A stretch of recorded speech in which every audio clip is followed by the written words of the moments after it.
நான் வழக்கமான சராசரியான நடைமுறைகளை பின்பற்றுகிற ஆசைப்படுகிற ஒரு நபர் இல்லை. அதை உங்களுக்கு நான் சொல்லணும், யாருக்கு சொல்லணும் இல்லை, உங்களுக்கு நான் சொல்லணும். நீங்க என்னை பின்பற்றக்கூடியவர்கள், என் தலைமையை ஏற்றுக்கொண்டிருப்பவர்கள்.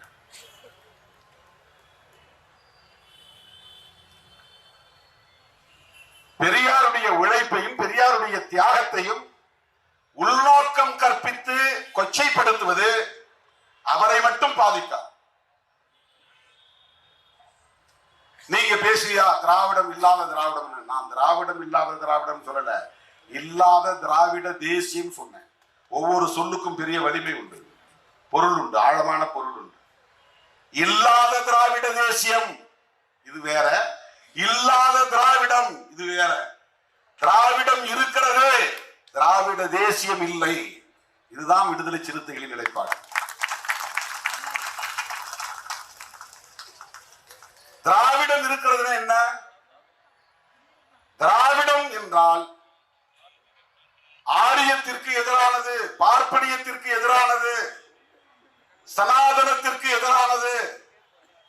இந்துத்துவா இந்துத்துவா அப்படின்னு இழுத்தோம்னா அது வந்து பிஜேபி ஆர்எஸ்எஸ் கோட்பாடு. இந்துத்துவம் அப்படின்னா திமுகவில் இருக்கிற இந்துக்களுக்கும் பொருந்தக்கூடியது, ரெண்டுக்கு வேறுபாடு.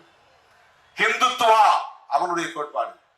இந்துத்துவம் அப்படிங்கிறதுனா இந்து நம்பிக்கை உள்ளவங்க புரிஞ்சுக்கிற மாதிரி இருக்கு. இந்துயிசம் அதான் இந்துத்துவம். இந்துயிசம் என்பது வேறு, இந்துத்துவா என்பது வேறு. பிஜேபி ஆர்எஸ்எஸ் பேசுவது இந்துத்துவா.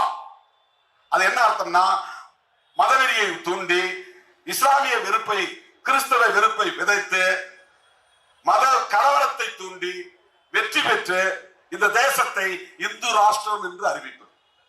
இதுதான் இந்துத்துவா. இந்துயிசம் என்ன?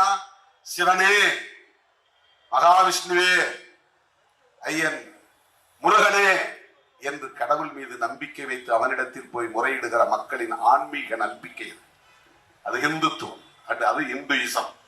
சிவபெருமான் இப்படி தோன்றினாரு, மகாவிஷ்ணு இப்படி தோன்றினாரு, இவர் திருவிளையாடல் பண்ணாரு, அவர் வந்து தசாவதாரம் எடுத்தாரு.